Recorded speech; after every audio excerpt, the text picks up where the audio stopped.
You ever stand in front of something you paid for something that should belong to you and have a stranger tell you to go away? Picture that, a shiny Falcon 900 sitting on the ramp like a promise and a young flight attendant in a crisp uniform blocking the stairs telling you deliveries use the back door. No joke. That was the moment Dr. Maya Bennett realized money and respect aren't the same thing. Act 1. The Threshold.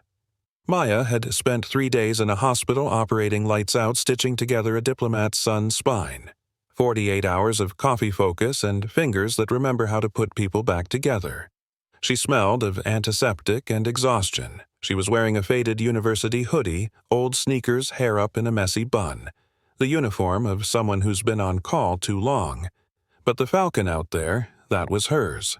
She bought it 6 months earlier, paid for by a patent buyout that changed generations. To her, it wasn't flexing. It was freedom. To the crew, apparently it was an invitation to judge. At the top of the air stair stood Ava. Young, polished, perfect hair, a name tag that gleamed. Her eyes scanned Maya like a critic at a gallery finding everything wrong with the outfit, not the woman.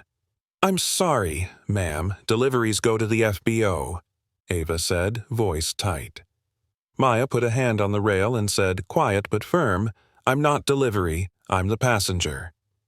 You could feel the air compress. Small, sharp. Ava laughed, a short, cruel sound, and called down the cockpit, "Captain, there's someone on the stairs." In walked Captain Russell square-jaw pilot swagger, the kind of man who expects compliance the way a king expects bows.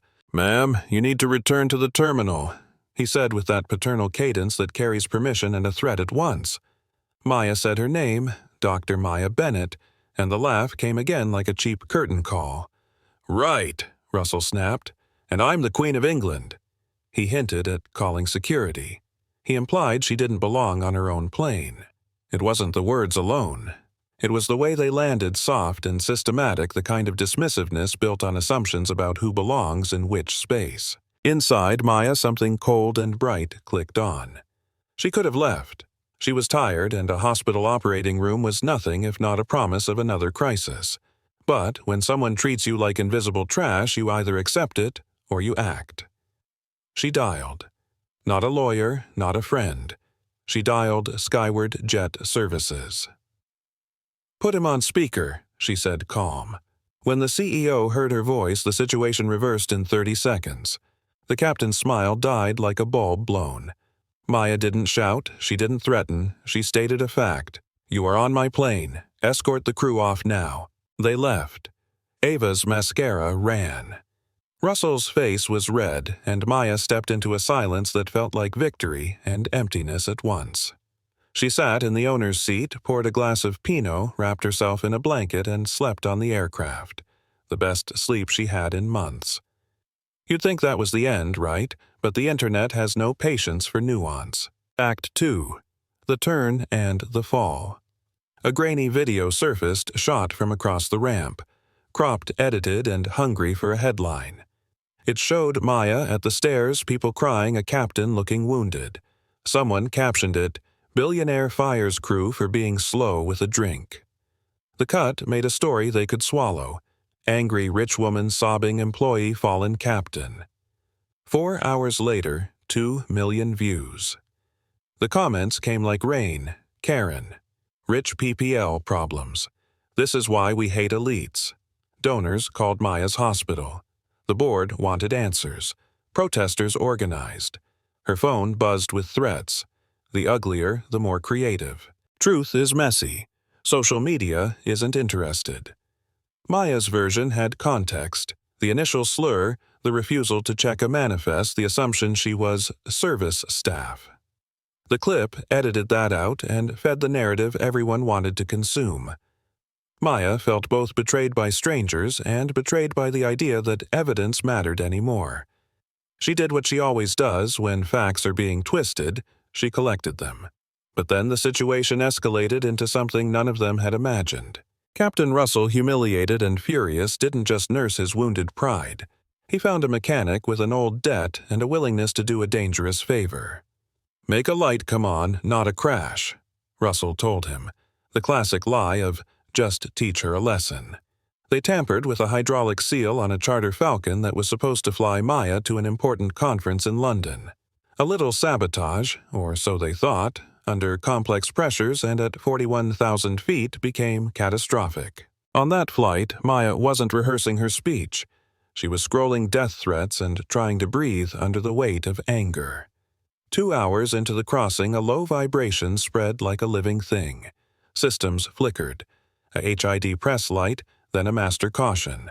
The cockpit turned from routine to emergency in seconds. The pilot fought the plane with muscle and brilliance, turning torque into direction, using differential thrust like an artist uses brushstrokes.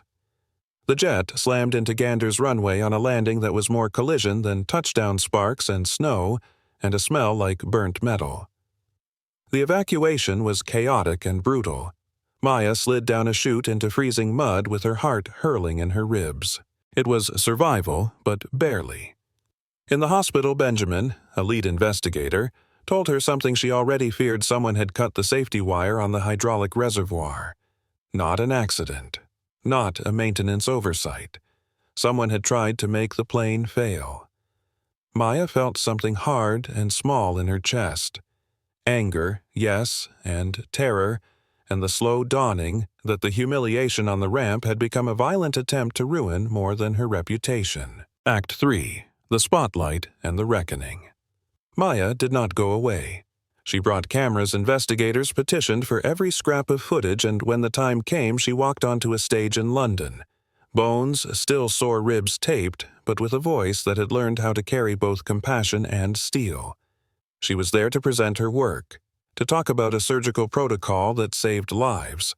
But first, she had a different kind of operation to perform, a public one, an extraction of lies. She asked for the original tapes, the raw, unedited feeds from the FBO and the fuel depot camera, and she played them. The hall watched the whole thing. No cuts, no captions. Ava's laugh, Russell's bodega run line the way they told her to step off the stairs. All of it laid bare. Then she played the bar footage, a man leaning across a sticky table saying, "Loosen the seal a bit," just a warning light. That piece of clandestine plotting turned the room from curiosity into outrage. One after another, the pieces fit social media's story had been a lie, a tiny edited clip that led to an attempted sabotage.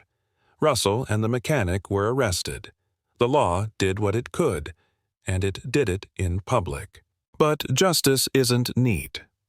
Ava, who had cried on camera and then told a different story online, lost work, housing, and the future she thought she'd chase.